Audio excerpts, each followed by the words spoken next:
తగుపడ్డారు, చనిపోయినటువంటి వారిని చూసి బాధపడ్డారు. ఇవి కాదు కావాల్సినటువంటి. దీనికి పూర్తి బాధ్యత ముఖ్యమంత్రిది, ప్రభుత్వానిది, టీటీడీలో పనిచేస్తున్నటువంటి ఆ ప్రముఖ అధికారులది, అలాగే తిరుపతికి సంబంధించినటువంటి ఎస్పీది, కలెక్టర్ది, వీరందరూ కూడా బాధ్యత తీసుకోవాలనేటువంటిది, వీరందరి బాధ్యత అనేటువంటి విషయాన్ని వైఎస్ఆర్ కాంగ్రెస్ పార్టీ డిమాండ్ చేస్తాం. చనిపోయినటువంటి ప్రతి కుటుంబానికి ₹1 ప్రభుత్వం తరపు నుంచి సాయం అందించాలని వైఎస్ఆర్ కాంగ్రెస్ పార్టీ డిమాండ్ చేస్తాం. ఎవరైతే ప్రాణాల కోసం కొట్టుమిట్టాడుతా ఉన్నారో, దెబ్బలు తగిలి ఈరోజు హాస్పిటల్స్ లో చికిత్స పొందుతూ ఉన్నారో, వారికి ₹20 లక్షల ప్రభుత్వం తరపు నుంచి సాయం చేయాలని చెప్పి వైఎస్ఆర్ కాంగ్రెస్ పార్టీ డిమాండ్ చేస్తాం. వీళ్ళకంతా కూడా రోడ్ షోలు నిన్న చూసాం. సొమ్మొకటిది సోకొకటిది. నిన్న విశాఖపట్నంలో జరిగినటువంటి ప్రారంభోత్సవాలు, సరే ప్రధానమంత్రి గారు వచ్చారు, వెళ్ళండి. మీరు ఈ 7 నెలల్లో 7 మాసాల్లో మీరు మీ హయాంలో సాధించినటువంటి ప్రాజెక్టులకి ఏదైనా శంకుస్థాపన చేశారా? గడిచినటువంటి 7 నెలల్లో మీరు సాధించినటువంటి ప్రాజెక్టులకి ఏమైనా ప్రారంభోత్సవాలు చేశారా? గ్రీన్ హైడ్రోజన్ హబ్ ₹1,80,000 కోట్లు, మొత్తం 2 లక్షల కోట్లు, ₹1,80,000 కోట్లు ఆ గ్రీన్ హైడ్రోజన్ హబ్ ప్రాజెక్ట్ కి సంబంధించినటువంటి.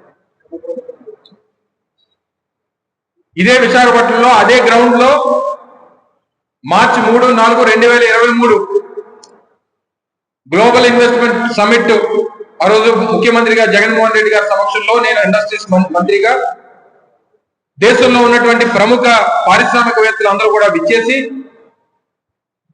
ఇదే కేంద్ర ప్రభుత్వ సంస్థ అయినటువంటి ఎన్టీపీసీని ఆ రోజు తీసుకొని వచ్చి ఈ ఎన్టీపీసీ గ్రీన్ హైడ్రోజన్ హబ్ కు సంబంధించినటువంటి ఎంఓయూ చేసి అచ్యుతాపురంలో 1300 ఎకరాలు గతంలో ఒక పవర్ ప్లాంట్ కోసం, ఎన్టీపీసీ పవర్ ప్లాంట్ కోసం కేటాయించినటువంటి ఆ భూమిని చేంజ్ ఇన్ ల్యాండ్ యూసేజ్ చేసి గ్రీన్ హైడ్రోజన్ హబ్ ఏర్పాటు చేసేటువంటి దానికి ప్రభుత్వం ఆ రోజు అనుమతులిచ్చి, వైఎస్ఆర్ కాంగ్రెస్ పార్టీ ప్రభుత్వంలో జీవో ఇచ్చి, అన్ని ఇచ్చి ఆ ప్రాజెక్టును తీసుకొచ్చినటువంటి ఘనత జగన్మోహన్ రెడ్డి గారు.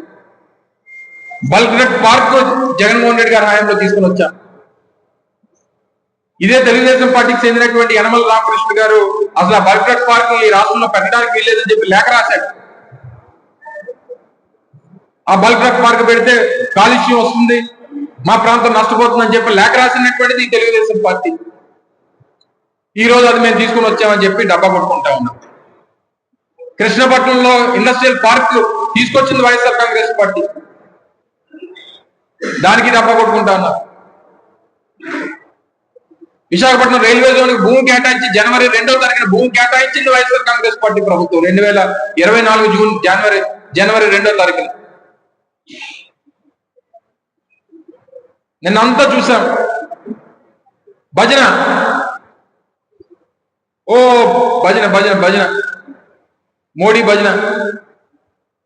ఒక్కసారి పాత వీడియోలు తీసి మోడీ గారు చూపిస్తే ఏ రకంగా ఉండేదో ఒకసారి ఆయన గారిని మర్చిపోయాడేమో. ఇదే చంద్రబాబు నాయుడు గారు మోడీ గురించి ఏం మాట్లాడాడు, ఇదే చంద్రబాబు నాయుడు గారు మోడీ గారిని ఏం తిట్టారు, ఇదే పవన్ కళ్యాణ్ గారు మోడీ గారిని ఏమన్నారు ఒకసారి తీసి అదే వేదిక మీద వీడియోలు వేసి ఉంటే, ఒకసారి గుర్తు తెచ్చుకుని ఉంటే ఏం మాట్లాడాడో, ఏ ప్రాజెక్టులు తీసుకురాలేదు. పనంతా జగన్మోహన్ రెడ్డి గారిది, పబ్లిసిటీ అంతా చంద్రబాబు నాయుడు గారిది. సరే పోనీ ఇవన్నీ డబ్బా కొట్టుకున్నాం. స్టీల్ ప్లాంట్ గురించి కనీసం ఒక మాట మాట్లాడారా? విశాఖపట్నం స్టీల్ ప్లాంట్ ప్రైవేటీకరణ ఆపండి, లక్షలాది మంది ప్రజలు దీని మీద ఆధారపడి ఉన్నారు. ఈ ప్రాంతం విశాఖపట్నం స్టీల్ ప్లాంట్ ఆ ఇండస్ట్రీ మీద ఆధారపడినటువంటి కుటుంబాలు, లక్షలాది కుటుంబాలు ఈ ప్రాంతం మీద ఉన్నాయి. సొంత గనులు కేటాయించండి, ప్రైవేటీకరణ ఆపండి అనేటువంటి మాట మాట్లాడలేకపోయారే. ఈరోజు స్టీల్ ప్లాంట్ కార్మికుల గురించి పక్కన పెట్టి ఎక్కడో వస్తుందో రాదో తెలియనటువంటి ఇంకో స్టీల్ ప్లాంట్ గురించి, దానికి కావాల్సినటువంటి అవసరాల గురించి దాని గురించి మాట్లాడతారు మీరు వేదిక మీద. సో ఈ భజన అంతా మానేసి ఈ జరగాల్సినటువంటి కార్యక్రమాల మీద మీరు బొరబెట్టుంటే ఎంతమంది ప్రాణాలు పోయేవి కాదు, ఎంతమంది నష్టపోయేవారు కాదు. ఎంతో పవిత్రమైనటువంటి తిరుమల తిరుపతి దేవస్థానం ఈ రోజు ఈ పరిస్థితిలో ఉండేది కాదనేటువంటి ప్రజల తాలూకు అభిప్రాయం. లడ్డు విషయంలో మాట్లాడినటువంటి పెద్దలు ఏవో దీక్షలు చేశారు, ప్రాయశ్చిత దీక్ష, సనాతన ధర్మం. మరి ఇప్పుడు జరిగినటువంటి ఘటన తర్వాత మరి ఏ దీక్ష చేస్తారో, ఏం మాట్లాడతారో మేము కూడా చాలా కుతూహలంగా ఎదురు చూస్తా ఉన్నాం. మరి దీనికి ఏ దీక్ష చేస్తారో, ఈ పాప పరిహారాన్ని ఏ రకంగా దీన్ని సరిదిద్దుకుంటారో, దీనికి ఎవరు కారకులు చేస్తారో, సనాతన ధర్మాన్ని కాపాడేటువంటి గొప్ప నాయకులు ఏం సమాధానం చెప్తారో అందరూ కూడా ఎదురు చూస్తా ఉన్నారు.